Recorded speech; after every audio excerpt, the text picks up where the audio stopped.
Hello, everyone. There has been a ton of news and I've been very busy, so I'm doing a video that incorporates multiple new news pieces from multiple companies. I'm starting with Clover Health, then leading into Hyliion, and finishing off with BMNR and Ethereum. So let's get this thing going. Clover Health. As investors, we find ourselves at a pivotal moment for Clover Health, as we've seen from the recent presentation at the JP Morgan Health Conference. The narrative of the company has fundamentally, or is fundamentally shifting from one of potential to one of proven, scalable execution. We aren't just talking about a better way to handle Medicare Advantage. The company is actively demonstrating that their technology first approach is the future of sustainable, high quality healthcare. The numbers coming out of the latest annual enrollment period are nothing short of extraordinary. While much of the industry has been forced to pull back, Clover has accelerated, achieving a 53% year-over-year growth in Medicare Advantage membership. We are entering 2026 with approximately 153,000 members, and more importantly, they are doing so with a retention rate exceeding 95%. This isn't just growth for growth's sake. This is disciplined expansion within Clover's core markets, where counterpart assistant technology has the deepest impact alongside their home healthcare division. So this brings me to the most significant financial milestone in the company's history. 2026 is officially the year that we can expect to see the company achieve full year GAAP net income profitability.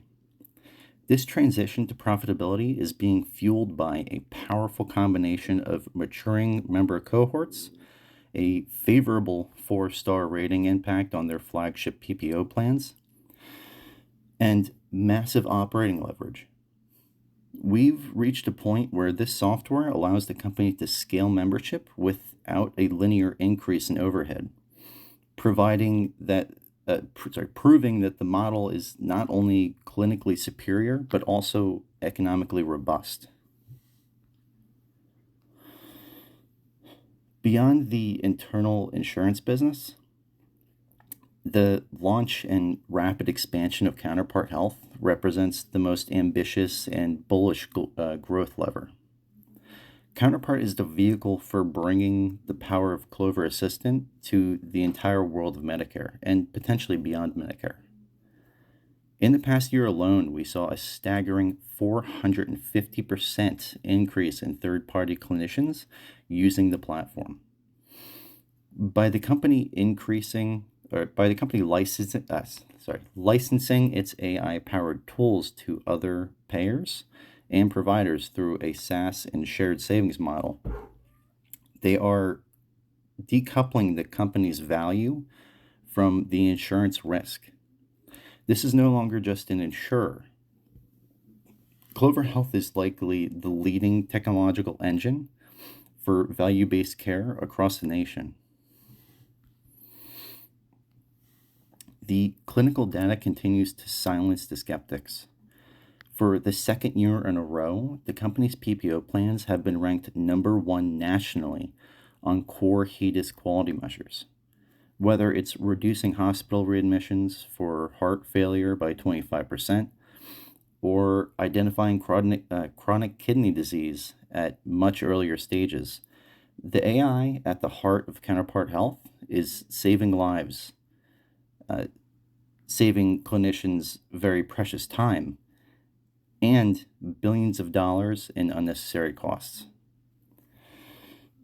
As we look forward, the integration of new features like ambient AI scribing will only further deepen physician engagement and data accuracy.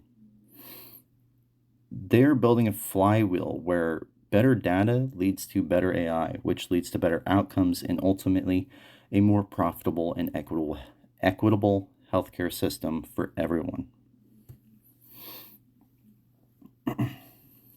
So next, I'm going to talk about Hyliion and the recent conference that they had attended.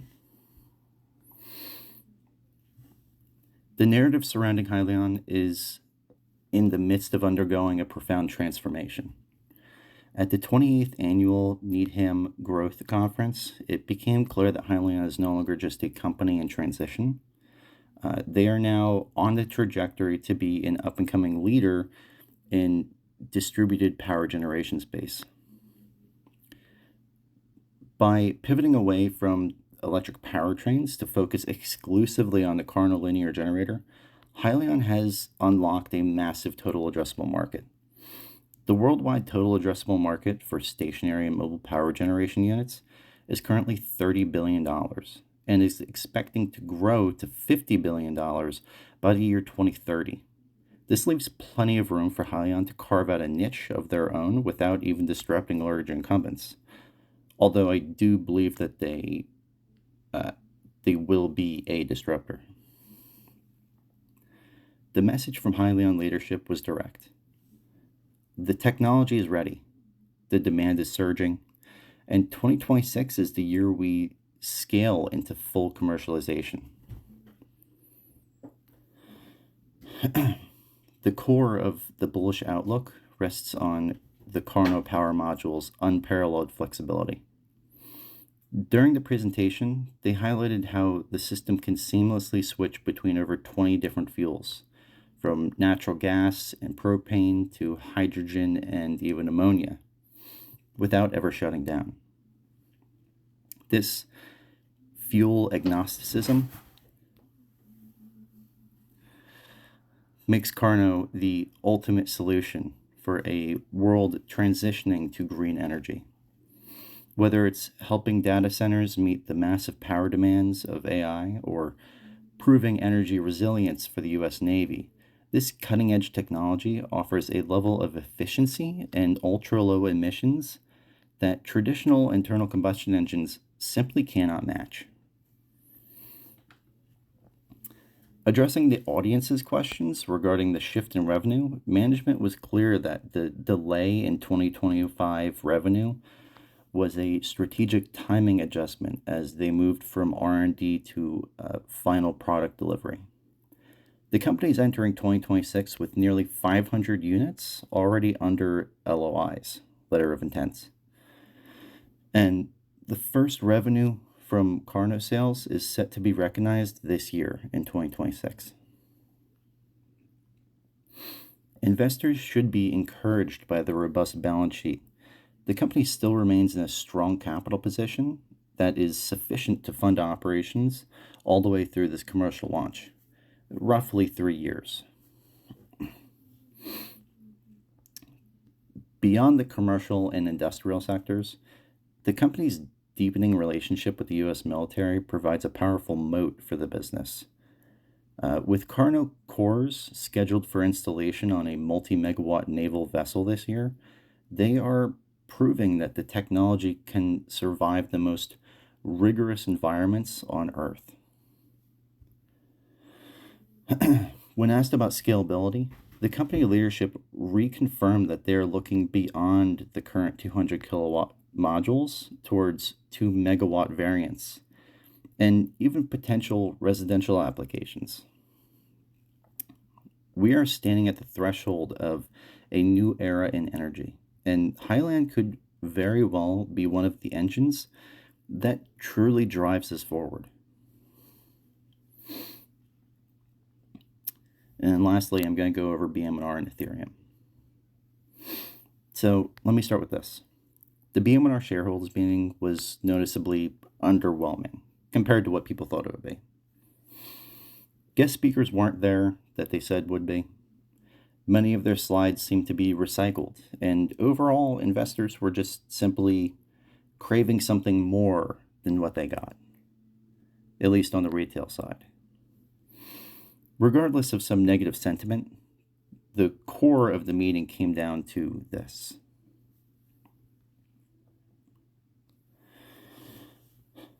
BMNR has officially moved beyond the accumulation phase and entered the era of strategic expansion.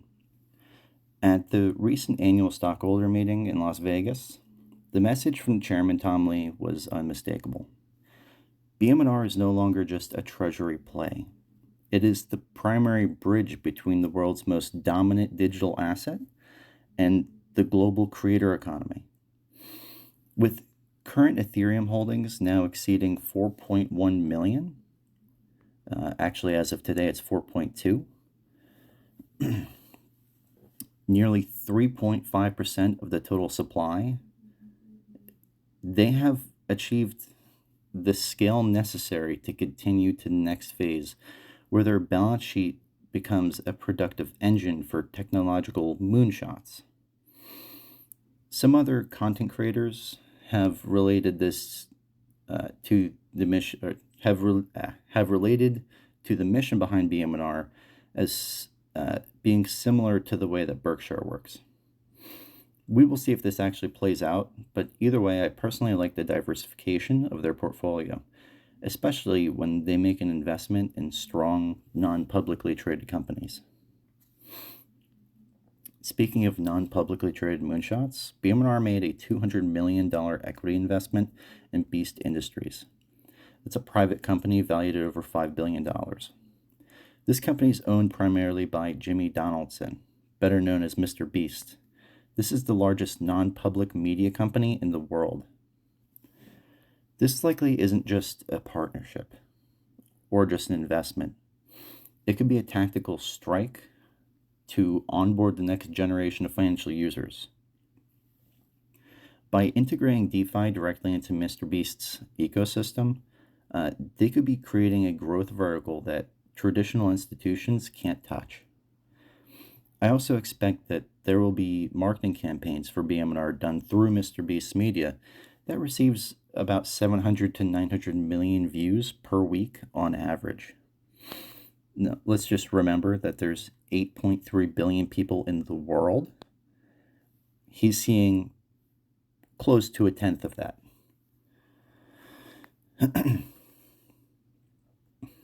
So just take a moment to imagine this potential.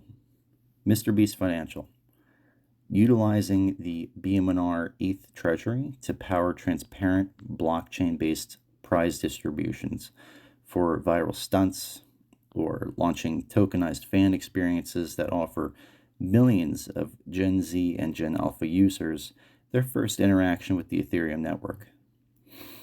The company sees this as a no-brainer that could potentially 10x the BMNR stake as Beast Industries evolves into one of the most impactful entertainment and financial brands in the world. Over the next 5 years, Beast Industries is expected to grow at a rate of between 45 to 65% annualized. Beyond the creator economy, the company spoke about the official launch of Maven. This moves them from being a passive holder of ETH to an active infrastructure leader by staking a portion of their multi-billion-dollar treasury through their own dedicated, secure US nodes. They are generating high margin yield that will fuel their growth sustainably.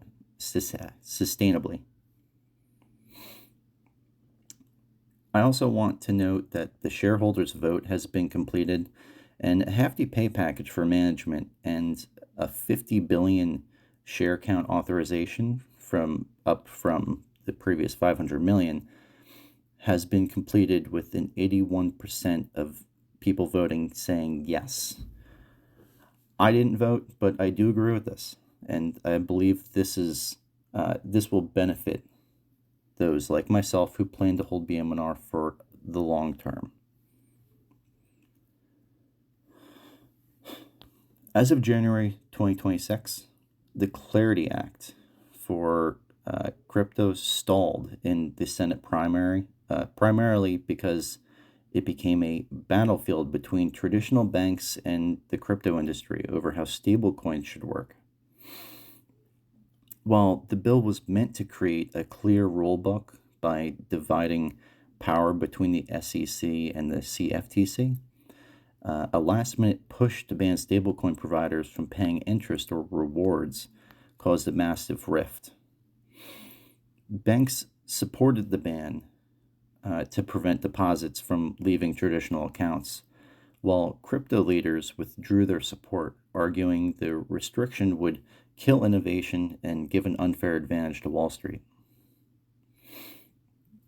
For the bill to move forward, lawmakers now have to head back to the drawing board to find a compromise on those interest-bearing features and refine the rules for decentralized finance. The next major step is for the Senate Banking Committee to rewrite these poison pill sections and reschedule a vote. Until a middle ground is found that satisfies both the need for consumer protection and the industry's desire for growth, the bill will likely remain on hold, leaving the U.S. crypto market in a state of regulatory limbo. So that's the scoop. That's all of it, for now at least. Thank you guys for listening in. I appreciate you following along. Please feel free to drop a comment down below and give me some feedback. And if you're interested in joining the Owl Stock Trades community, click on my link to get a discount on a lifetime membership. Thank you again. Have a great day, everybody.